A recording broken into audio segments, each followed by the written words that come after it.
Di tengah Jawa Barat, Indonesia, terdapat kota Bandung yang terkenal dengan udara pegunungannya yang sejuk, pemandangan yang menakjubkan, dan budaya yang semarak. Sering disebut Paris Van Java, Bandung telah memikat hati selama berabad-abad dengan pesona unik dan sejarahnya yang kaya. Dari pos perdagangan sederhana hingga kota metropolitan yang ramai, perjalanan Bandung melewati waktu ditandai dengan peristiwa penting dan semangat ketahanan yang terus membentuk identitasnya hingga saat ini. Lokasi strategis Bandung, yang terletak di tengah pegunungan hijau dan perkebunan teh, telah memainkan peran penting dalam perkembangannya. Kota ini berfungsi sebagai penghubung penting antara kota pelabuhan Batavia, sekarang Jakarta, dan dataran subur Jawa Timur, menarik pedagang, pemukim, dan kekuatan kolonial. Kepentingan strategis ini meletakkan dasar bagi transformasi Bandung menjadi pusat perdagangan, budaya, dan inovasi yang ramai. Sejarah awal Bandung dapat ditelusuri kembali ke abad ke-17, pada masa pemerintahan Kesultanan Mataram. Legenda mengatakan bahwa nama Bandung berasal dari kata Sunda, Geusan, dan Bandung, yang berarti bersatu atau bergabung bersama.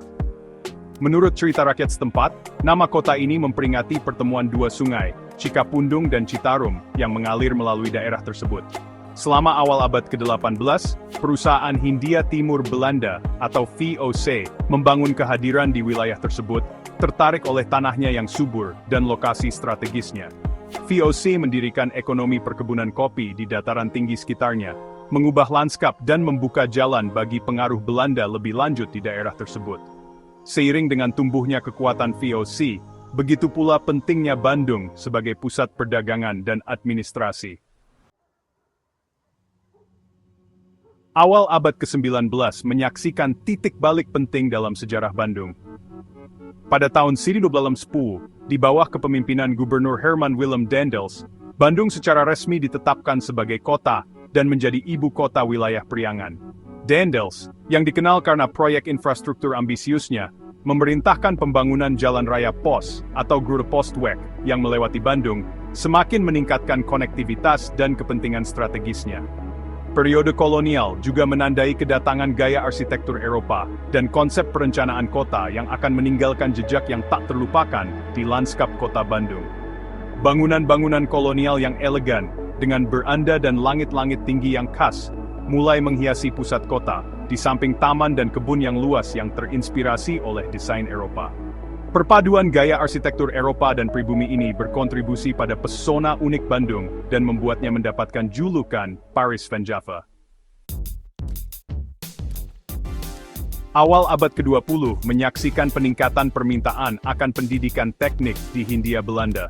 Menanggapi kebutuhan ini, Institut Teknologi Bandung atau ITB didirikan pada tahun 1920. Didirikan dengan dukungan akademisi dan industrialis Belanda terkemuka, ITB dibayangkan sebagai lembaga utama untuk pendidikan teknik, yang bertujuan untuk menghasilkan insinyur dan ilmuwan terampil, yang dapat berkontribusi pada pembangunan koloni. ITB dengan cepat mendapatkan pengakuan atas program akademiknya yang ketat, dan fakultas kelas dunia. ITB menjadi wadah peleburan ide, menarik orang-orang cerdas dari seluruh Nusantara dan sekitarnya.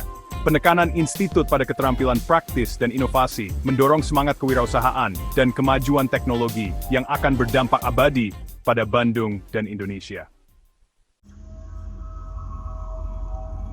Bagian 5 Konferensi Asia Afrika, sebuah momen yang menentukan. Pada bulan April 1955, Bandung menjadi tuan rumah acara penting yang akan selamanya mengukir namanya dalam sejarah Konferensi Asia Afrika. Konferensi penting ini mempertemukan delegasi dari 29 negara Asia dan Afrika yang baru merdeka, mewakili lebih dari setengah populasi dunia saat itu. Konferensi ini bertujuan untuk mempromosikan kerjasama dan persatuan Afro-Asia dalam menghadapi kolonialisme, rasisme, dan perang dingin. Konferensi Asia Afrika juga dikenal sebagai Konferensi Bandung, menandai momen penting di era pasca Perang Dunia II.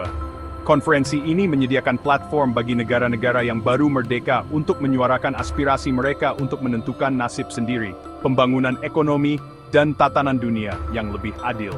Warisan konferensi ini meluas jauh melampaui batas ruang konferensi, menginspirasi gerakan anti-kolonial, dan mendorong semangat solidaritas di antara negara-negara berkembang.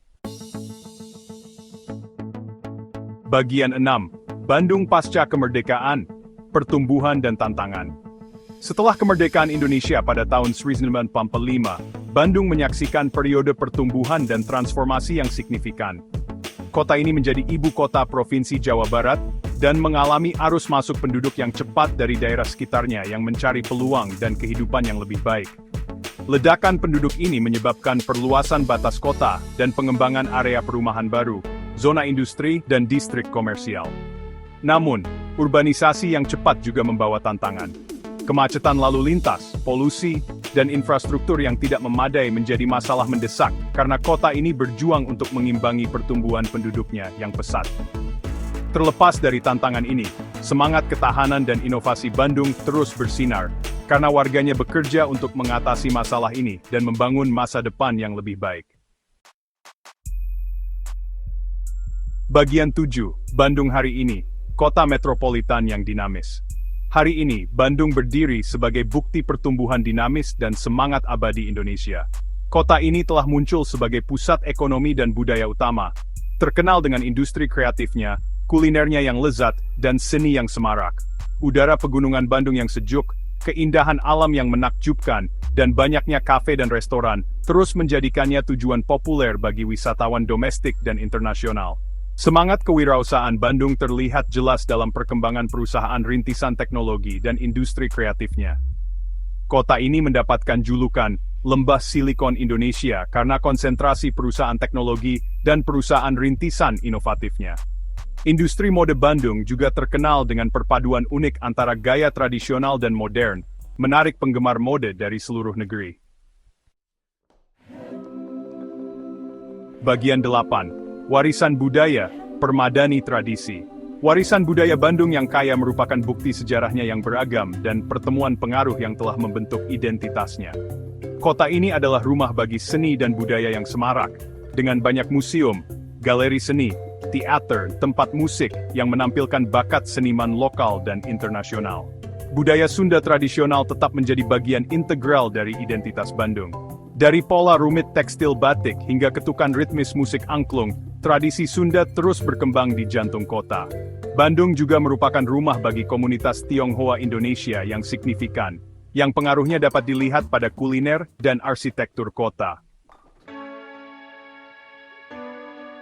Bagian 9. Kesimpulan. Warisan Abdi Bandung. Perjalanan Bandung melintasi waktu adalah bukti semangat abadi rakyatnya dan kemampuan kota untuk beradaptasi dan berkembang dalam menghadapi perubahan.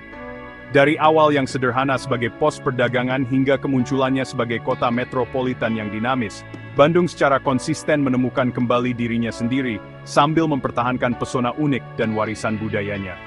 Saat Bandung menatap masa depan, kota ini tetap berkomitmen pada warisan inovasi, kreativitas, dan inklusivitas. Seni yang semarak, semangat kewirausahaan, dan komitmen terhadap pembangunan berkelanjutan sedang membuka jalan bagi hari esok yang lebih cerah. Kisah Bandung adalah pengingat bahwa bahkan di tengah tantangan urbanisasi yang cepat dan globalisasi, adalah mungkin untuk melestarikan identitas budaya seseorang sambil merangkul kemajuan dan inovasi.